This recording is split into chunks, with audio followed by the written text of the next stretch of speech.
Émotionnel ou rationnel, en accord ou à l'opposé. Les rencontres de l'heure. Alors, on est avec Joseph Facal. Joseph, une deuxième victoire et encore plus éclatante que la première fois. Il gagne aussi le vote populaire. Là, on s'entend, c'est plus un accident de parcours, Donald Trump, c'est un phénomène de fond. Absolument. Moi, je veux pas, Richard, jouer aux fins finaux ou au SMAT, mais je suis pas du tout surpris par sa victoire. Moi non plus. Peut-être par sa relative facilité. Je m'attendais pas non plus à nécessairement qu'il remporte également le Sénat et très vraisemblablement la Chambre. Tu sais, Richard, nous, dans les médias, on se demande depuis un certain nombre d'années quelle est la question de l'urne, c'est-à-dire à quoi l'électeur pense, qu'est-ce qu'il priorise quand il rentre dans l'isoloir. Je pense qu'il va falloir repenser tout ça.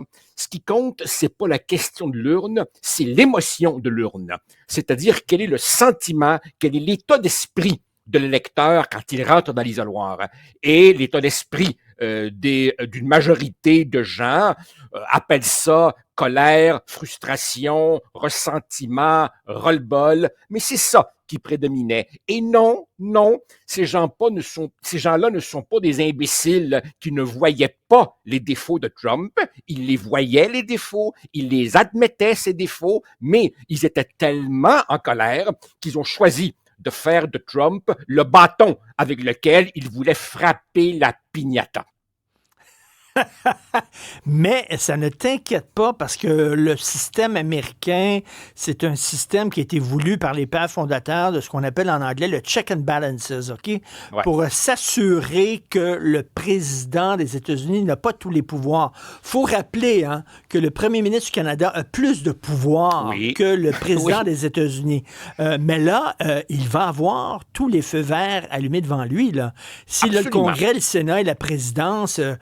toi, ça t'inquiète pas quand même un peu? C'est quand même un gars qui a encouragé une insurrection. Là, Oui, ça m'inquiète. Évidemment, ce n'est pas la première fois qu'un président républicain ou démocrate est à la tête d'un parti qui contrôle les trois branches, mais c'est vrai que ce contrôle n'a jamais été entre les mains de quelqu'un d'aussi particulier que Trump, dont les instincts, dont les pulsions autoritaires sont absolument indéniables. Non, comprends-moi bien, Richard, ça ne me réjouit pas du tout, mais je peux pas m'empêcher de penser que plusieurs l'ont bien cherché. Et là, évidemment, la question, parce que je te vois venir, c'est est-ce qu'il y aura un examen de conscience de la part de ce que j'appellerais la gauche culturelle, la gauche identitaire, qui a largement pris le contrôle du Parti démocrate? C'est à souhaiter, mais beaucoup de ces gens sont si arrogants intellectuellement que non, il n'y en aura probablement pas d'examen de conscience. Et écoute, tu sais, leur politique identitaire, tu sais, tous les Noirs sont démocrates, toutes les femmes sont démocrates, de juger de l'orientation politique des gens par ce qu'ils ont entre les jambes ou alors la couleur de leur peau. Il y a des Latinos qui ont voté pour Trump, il y a des immigrants qui ont voté pour Trump, il y a des femmes qui ont voté pour Trump, il y a beaucoup d'Afro-Américains qui ont voté pour lui. Moi, Richard, je pense que je suis entouré de gens relativement normaux, parmi lesquels quelques femmes qui n'étaient pas pantoute sensibles à l'argument de je devrais voter pour une femme parce que je suis une femme. Non, on peut-tu regarder juste les qualités de la personne? Alors évidemment, Trump est un candidat avec tous les défauts du monde. Et Mme Harris, soyons honnêtes, a probablement fait mieux que n'aurait fait Biden s'il était resté dans la course, mais ça n'a tout simplement pas suffi parce qu'elle n'a jamais su se distinguer de Biden. Et c'est toi-même, l'autre jour, qui rappelait que quand on lui a demandé « Madame, en quoi vous vous distinguez de Biden? » Elle a eu l'air du proverbial chevreuil qui voit venir le camion, tu sais. Ben oui. Écoute, Tu disais, toi, il y a quelques semaines, tu disais que la tempête du wokisme est en train de s'atténuer. Hein. C'est passé d'un ouragan force 5 à un ouragan force 2. Sauf à l'université. Sauf à l'université. Mais ce qui est arrivé hier, est-ce que c'est le dernier clou dans le cercueil du wokisme ou au contraire, ça va lui donner de la vigueur en disant qu'il faut être encore plus woke pour se défendre de Trump? Qu'est-ce que tu penses qui va arriver? Ah, ça, ce sera absolument passionnant. Je crois que certains vont se dire, wow, on a peut-être mal lu ce peuple qu'on est supposé vouloir émanciper, car évidemment, comprends-tu, à partir du moment où le blanc est un salaud et qu'on n'en a que pour les minorités, et là on découvre que, oups, les minorités votent Trump, mettons qu'il y a un problème dans ta problématique. Alors peut-être que certains vont sortir de leur coma idéologique. Par contre, écoute Richard, il n'y a rien de plus figé dans ses convictions qu'un intellectuel persuadé d'avoir raison. T'sais?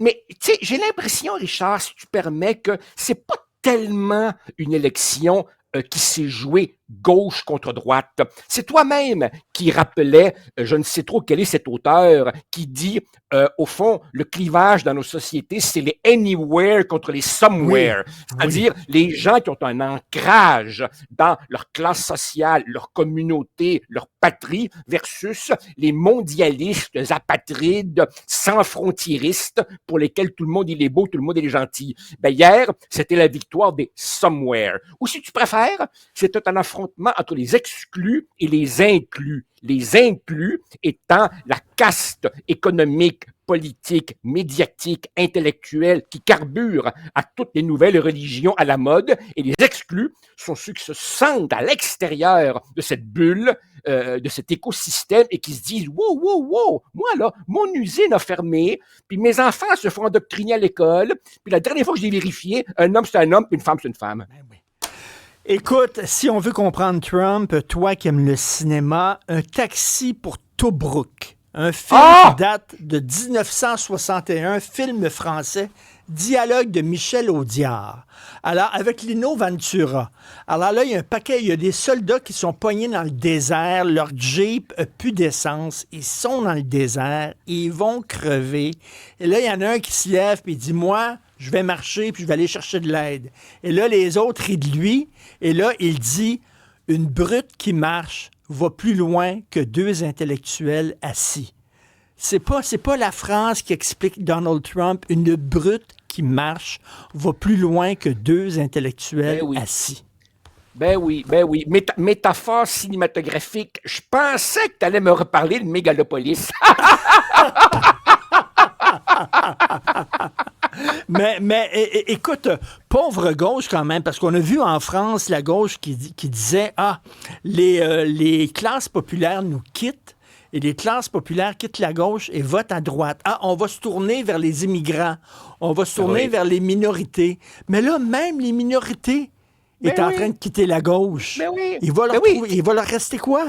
Ben voilà, Richard. Tu sais, on en a souvent parlé pour simplifier, historiquement, à l'origine, tu avais une gauche ouvrière, une gauche d'usine, une gauche universaliste qui voulait aider tous les poquets, peu importe leur couleur. Eh bien, cette gauche universaliste a été supplantée par la gauche médiatique et universitaire qui forge le récit dominant, qui a pris le contrôle du Parti démocrate. Et c'est une gauche de salon, c'est une gauche jargonnante, c'est une gauche BCBG, c'est une gauche qui traite les autres de basket of deplorables. Tu sais, Hillary Clinton, eh bien, les déplorables, hier soir, ils ont donné un méchant coup de pied là où tu sais. Oh, et en passant, bravo les sondeurs, hein? Un doigt dans l'œil puis l'autre dans le derrière. Et tu sais, on parle beaucoup d'entrisme ces temps-ci. Ouais. Mais tu sais, la gauche pratique l'entrisme. Tu sais, il avait l'air tout surpris hier de voir que Trump gagnait. Moi, il n'y a rien qui me surpris là-dedans. C'est pour te dire à quel point ils vivent sous une petite bulle entre eux. L'entrisme, c'est ça. Alors évidemment, la question qui reste, que tu as posée, qui est énorme, est-ce que chez les défaits d'hier soir. Et quelque part, Richard, je fais un peu partie des défaits hier soir. Parce que si tu me demandes, est-ce que tu as peur de Trump? Ben oui, je suis inquiet, absolument. Mais quelque part, chez les gens qui ont perdu hier, il y a un examen de conscience à faire. Ça se pourrait-tu qu'on regarde le peuple avec de mauvaises lunettes? Ça se pourrait bien. Merci beaucoup, Joseph. Ça marche. Salut, à demain, bye.